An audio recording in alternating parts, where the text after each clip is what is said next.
Hello everybody and welcome! In this video I will show you all charging methods for your headphones SONOS ACE. And the first one is to use an adapter and USB-C cable. So just connect adapter to the power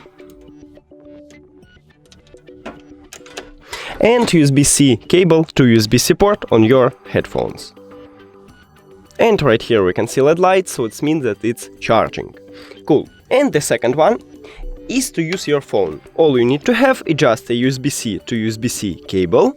But if your phone do not support USB-C, maybe you should have Lightning to USB-C or even micro USB to USB-C. So just connect USB-C cable to your phone and the second one to USB-C port.